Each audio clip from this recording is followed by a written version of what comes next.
I don't really know what that. Welcome to Gulps'N'Games. So I know we were supposed to do a live stream. I had done the unboxing and posted it for these games, and we had promised doing a couple live streams, and we were all set to do that. But you know, life happens. Our grandmother passed away, and so we're doing the funeral tomorrow, and so we didn't do the live streams. The Triazon said that they put in a note that we would do that we'll be doing that later, but then they reached out to me and said that they still wanted me to fill out the surveys, which makes complete sense because they need that for other stuff. So I just didn't have to do the party part, but so they wanted me to like go through the games and stuff. So I thought maybe I'll do that on a video, because you know I like to go through them together, because there are questions that come up the first time you're looking at something. So you'll get to see how it is. I guess it'll be one-on-one. I'm just going to learn to play the game. This one's called This or That. This one I was excited for.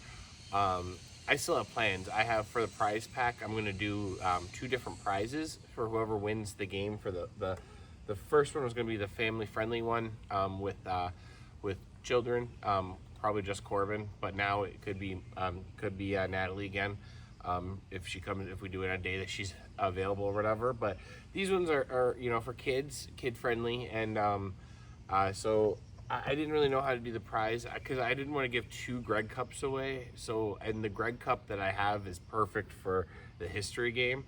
So that's why I was excited to get the history one, because the Greg Cup specifically, like that was just like, I'm so excited for it.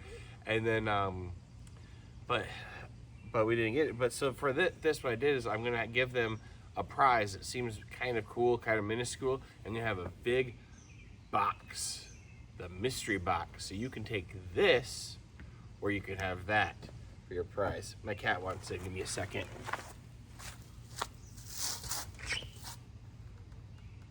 You don't want in? Okay.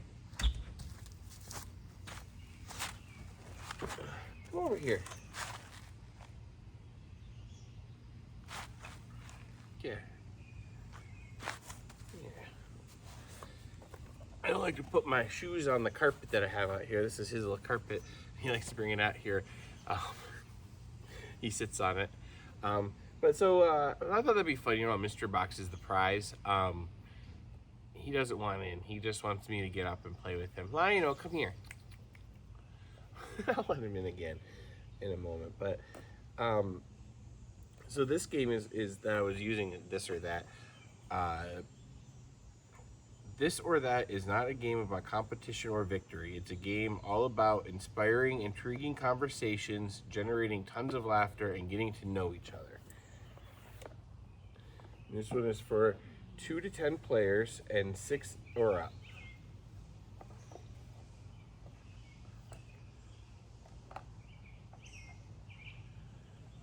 I was trying to read what the word said. It's just A, B, C, D, E, F, G, H, I, J.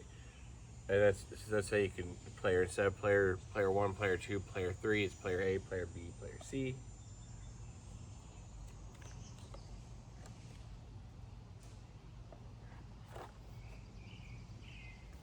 And all the cards.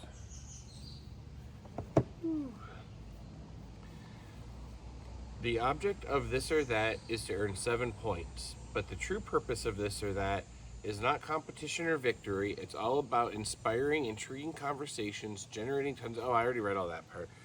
Setup. Place the game board in the middle of the table. This is the game board.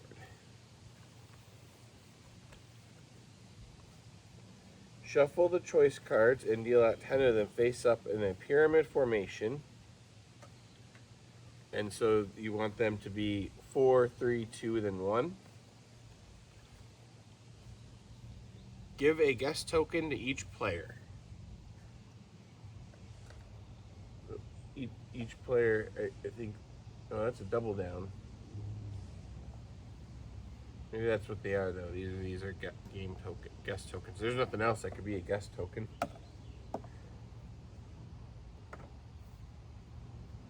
The oldest player is the first judge. They take the deck of numbered decision cards and start the first round.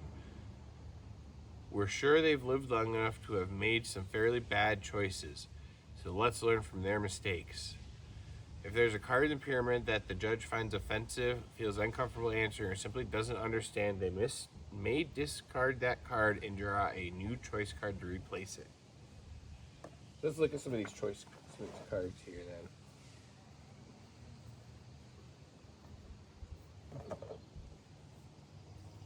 Yeah.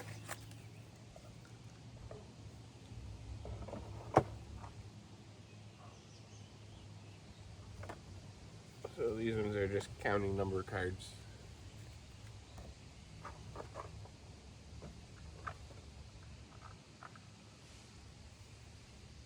Favorite subject, math or English? And then that would be on the pyramid, and if you choose math, it would go to food delivery, Uber Eats, or DoorDash. Or if you chose English, it would go to essentials, underwear, or socks. The judge reviews the pyramid of choices, starting at the top card, and secretly decides which direction they would choose, left or right. They then move on to the next card as directed by the direction they chose, and until they end in one of the 8 numbered spaces at the bottom on the game board, at the bottom of the pyramid. So with all of their things that they have on the board, they get to 6 would be the first judge's first guess. After the judges locked in their final choice by playing a decision card face down, that's the numbered ones here, the other players now place their guess token on the numbered spaces on the game board to indicate their best guess at where the judge ends up. So that's what you do. You take your token and you guess where you want it to go. Every player who guessed the correct position scores 1 point. Any player that places their guess token with the double downside facing up scores 2 points, but if they're wrong, they score 0. Okay, each player can only use the double down action once per game. So that means if you use it and you were wrong, you got 0 points, just like you would have gotten 0 anyways if you guessed and you were wrong. But you don't get to use that double down again, so you're going to want to use it on someone that you're pretty certain of what they would choose. Discard the current choice cards and tally everyone's score on the score pad. The decision cards are passed to the player to the left. They are the next round's judge. Deal a new pyramid of choice. The winner is the first person to score 5 points. In the event of a tie, keep playing. There can only be one player, and the winner must win by at least 1 point. So if you get to a round and two people have 5 points, then you just keep going. You play another round. You just keep playing until one person's got more than 5 points. And I don't think there'd be any questions that would come up in playing this. This one seems pretty straightforward. You build your pyramid. They take a guess. Everyone guesses where they think they would end up with their favorites.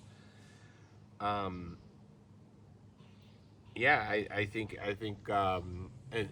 that's a pretty fun game. I think that'd be pretty decent. I think people would like that, especially the kids. It's always nice to have games that the adults enjoy playing and the kids like, because like we can't play a lot of games. We can't play like Cards Against Humanity. The kids, we play Apples to Apples, you know.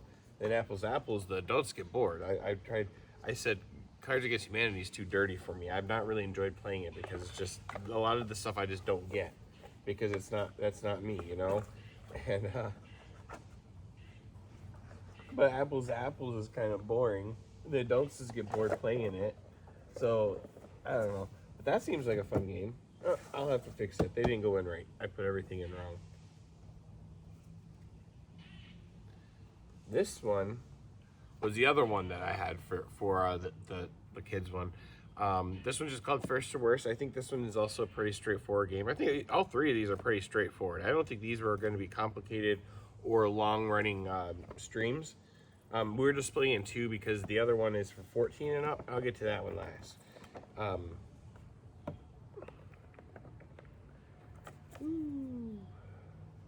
Okay. So you got your score pad and your cards. Yeah, this one's even more simple. I thought there was 2 different types of cards. We'll read in just a second. So, 290 topic cards, 10 rank cards. Oh, this game is for ages 8 and up, but you can have two players at the lowest to as many players as you want. There's no limit on how many players that can play this one. It says 30 minutes. Those are actually kind of accurate on some games. I remember you see Monopoly and it says 45 minutes, and it's like, that's not a 45-minute game. I think 45 is the max. I think on games where if it's going to be longer, like a 3-hour game, they might still put 45 minutes on it, and it might be like a 6-hour game. But the ones that are like 10 to 15 minutes, they're usually pretty accurate about it.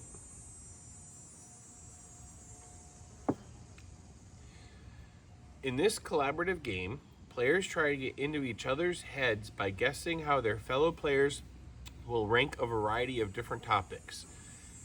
Get more right than wrong, and victory is yours. Shuffle the topic cards, grab a scorecard, place a set of 5 numbered rank cards on the table within easy reach of the players. The table with the oldest player is the first ranker, and they go first.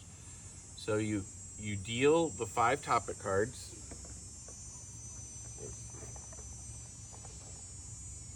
Here we go.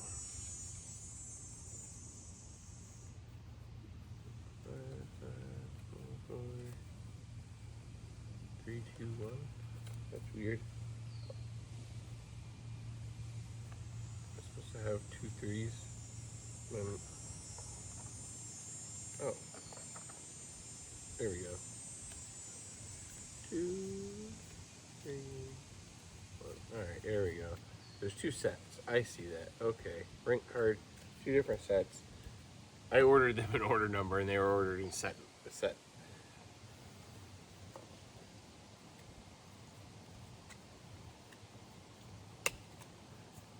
I gotta make sure the backs are right. All right, sweet. Okay. 1 through 5, 1 through 5. Deal the 5 topic cards face up, so that would be these. So then you would have the Zoo, Fortnite, Loyalty, My Family, and Marilyn Monroe.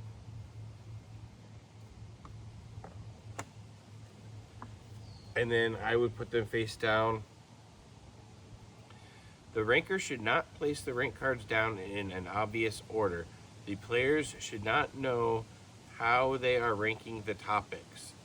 Additionally, the other players should not discuss their thoughts with other players until after the ranker has locked in their answer.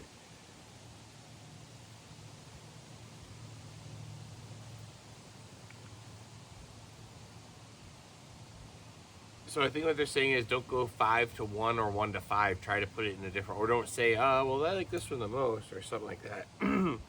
Once locked in, the players can openly discuss how they think the ranker would rank the 5 topic cards.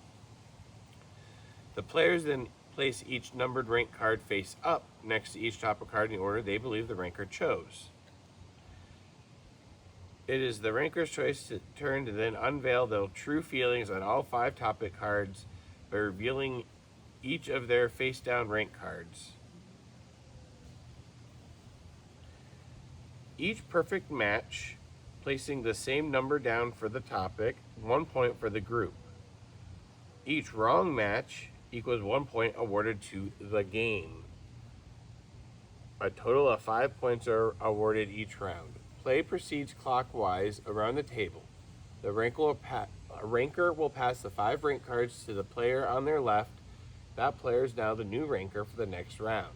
Play continues until the group has played the number of rounds equal to the number of players. Each person gets to go once. If the group earns more points in the game, it's a tie, or it's a tie, the group wins. If the game has more points, the group loses. And I mean, that's it. Like, if you lose, you lost. You just got to play again and win. If you win, well, then you guys know each other pretty well. So give the game to some other people. Pass it on. Variants. Head-to-head mode, a.k.a. Couples Challenge. Players play 3 rounds each as the ranker. Whoever has the most points after 6 rounds wins. Oh, don't play that as a couple.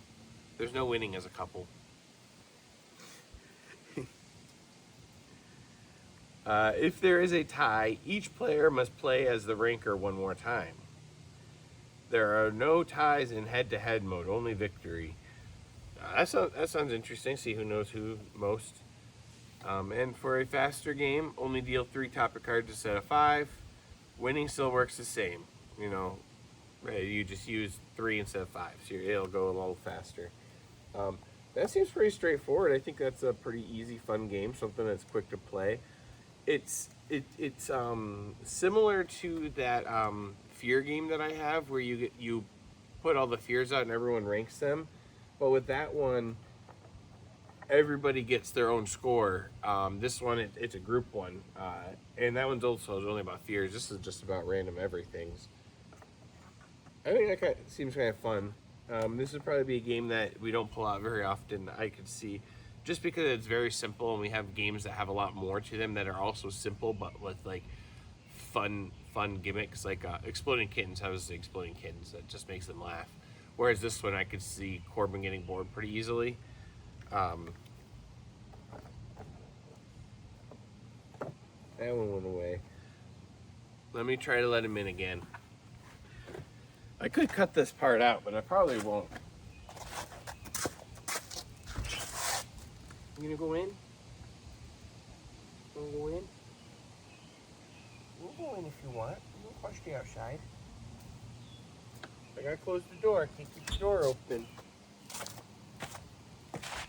Ugh.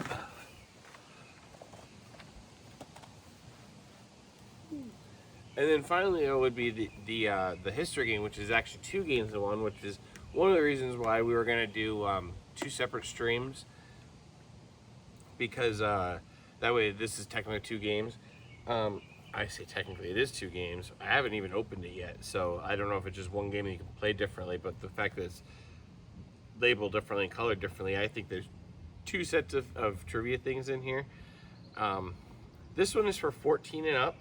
It's also for 2 to as many players as you want, so you don't have to limit yourself. This one says it's 30 to 45 minutes, so I don't think this one is a 6-hour long game. I think this one is under 45 minutes. And I think I would assume that's probably per game. Yeah, each game has its own 30 to 45, 30 to 45. The ages are the same and the number of players are the same on both sides, so.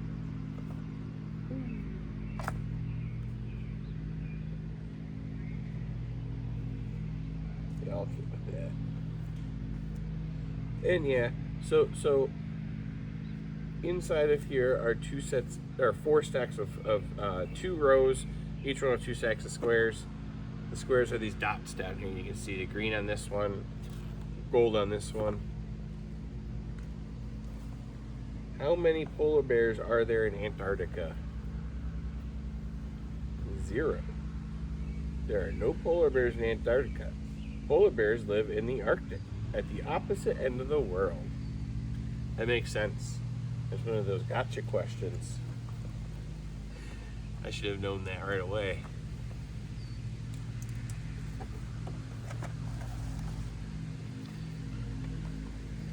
The history combo game includes 2 ways to play. One focused on the numbers, the other on the years.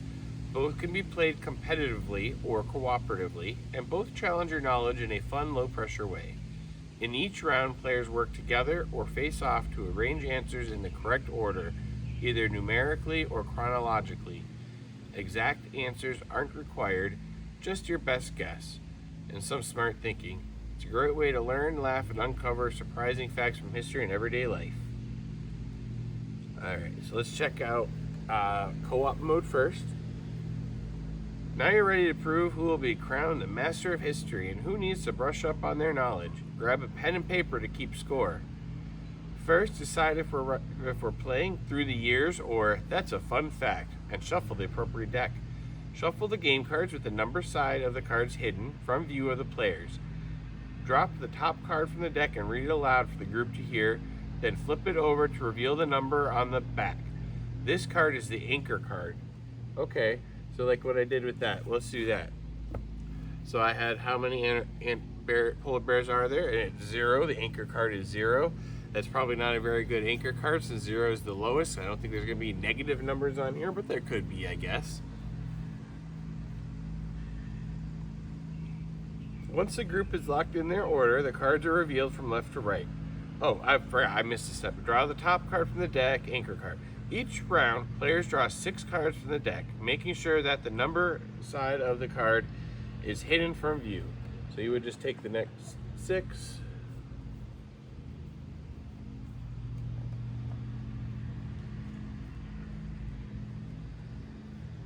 How many hearts does an octopus have? Read them out loud. In relation to the anchor card that was revealed into what they believe is the correct order. Okay. Each round, player draws 6, making sure that the number is hidden, and place them on the table in a line into what they believe is the correct order of number of year from lowest to highest. So these ones are numbers. So how many hearts is an octopus? Actually, I think they already. Oh no. Okay, I was just. They're all 2s. That's a 1. They're all in order, in numerical order. That's how you're supposed to shuffle because they're already in numerical order. That's all right. That's why we do this. But that's why it says a shuffle. I didn't shuffle because I was just doing a quick one. So it would be like, how many hearts does an octopus have? Well, that's 0. I think an octopus heart. How many do we think? I know it's more than 1, right? It's 3. You're not supposed to look until after the end. You put them in order. How many miles is one circuit of the racetrack on the Indianapolis Motor Speedway? What is the number of years a member of the U.S. House of Representatives serves in a single term? And then you'll just put them down and you'll say, okay, let's do this. Let's say it was this way. The number of years is the next, and then that, and then once the group is locked in their order, the cards are revealed from left to right. As cards are revealed, if they are correct order in relation to the anchor card and any other cards that have been revealed this round, then they stay in the lineup. If the revealed card is not in the correct order, it is removed from the lineup and placed to the side. Once all cards are revealed, the total number of cards in the lineup, not counting the anchor card, is greater than the total number of cards that were removed. The players score a point for the round. Alright, so like, if we flip these over, it was 2, 2.5, 3. I got those all right. Those all stay. We get a point because they were all in order and we didn't discard any. If I had to take 2 out, and so there was 2 discarded and only 1 remained, then we wouldn't get a point because we would have done it wrong. And if 1 gets removed, we get a point because only 1 was removed and 2 left. Because I just put them our way so it was easier to talk about. Draw and reveal a new anchor card to begin each new round. Play continues for a number of rounds equal to the number of players, or the group can decide how many rounds.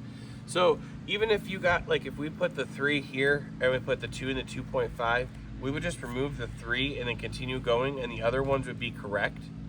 We also wouldn't know because we'd flip the 3 over and that one would be right, and then we'd flip the 2 over and that one would be wrong, so we'd remove the 3, and then we remove the 2.5 and that would be correct, so we would be good. And you know, that's you keep doing it. So like, you have all 5 cards and you could have them all in the right order but 1. That 1 card being wrong doesn't mess you up completely. You just get that 1 removed and you keep going. And then you just keep doing that for however many players are playing, or the group can decide how many rounds to play, and if the players have won more rounds than they lost, they win.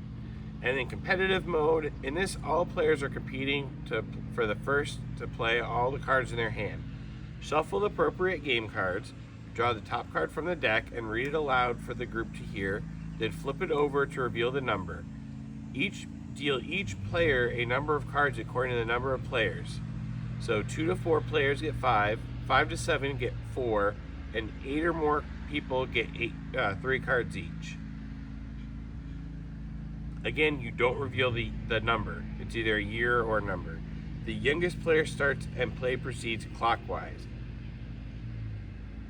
Each turn, a player places one of their cards to the number line established with the anchor card. Lower numbers to the left, higher numbers to the right. As more cards are played to the table, players may place their cards between two other cards if they believe that it is the correct order. Once their card is placed, they flip it over to reveal the number on the back of the card. If the card a player places on their turn is in the wrong position, they discard their current card from the table and draw a new one. If the player placed their card in the correct order, their turn ends and play continues with the player to their left. The first player to play all cards in their hand is the winner. All right, that's pretty. I like that. I mean, two different ways to play. I like the competitive way. I think that one sounds a little more fun. The other way would be good if we're playing with children and as a way to learn. Younger kids, it'd be easier to play together because they're just learning it. I guess adults are idiots and they need to relearn this stuff. So I don't know. I would say either way is fine. It's good for learning to do it the way where you work together, whereas a competitive way is more competition than in learning, I would say. But I think that sounds fun. I love history. I love history, and so I'm excited for this. And for this one, I have an adult prize because we're going to do an adult game. We're going to do an adult beverage. We're going to do a children's beverage with the kids version, and then we're going to do an adult beverage with the adult one. And one of my prizes is just it's funny. I don't want to give it away, but it's an adult themed prize, so it has to be an adult only group. But it'll be great, and I'm so excited. We're gonna be able to do this. I don't know. I don't want to say next weekend. We'll discuss it. We'll talk about when we can. We're gonna try to get the thing, but I'll get these reviewed now. Now that I've gone through them and I've read about them and I've kind of played them, I can go and give reviews on them, and feel comfortable with my numbers that I give and not feel like I'm lying. But as soon as I know when we're going to do that live stream, I'll announce it. You know, Ariel is the only one that ever shows up. Fred came to the one that he wasn't actually playing at. I appreciate Ariel and anyone else that's with Ariel that watches it. Like, I'm not saying that, oh, it's only her, that sucks. It's more like, you know, it's just one person, so I wish it was more, but it's not. That's all right. But, no, it's fun. It's nice that, you know, somebody shows up. It's real nice. And maybe if we get that number to 100 subscribers, I don't know if it's true, but I was always told when I was first started this, I was looking it up, and it kept saying that after you break 100, YouTube starts putting you in people's algorithms. You start getting recommended to other people to watch, and so before we break 100, we don't get put in that. And so my first goal is to break 100, and I don't know if 100 is that number. It might have been 1,000 actually. Maybe it's 1,000. 1,000's doable. It's just I'm at 64, 63. So it doesn't sound as doable. If you know anyone that hasn't subscribed, please click the subscribe button. And like I said, I'll let you know as soon as we know. And hopefully you show up. And I don't know how to end it.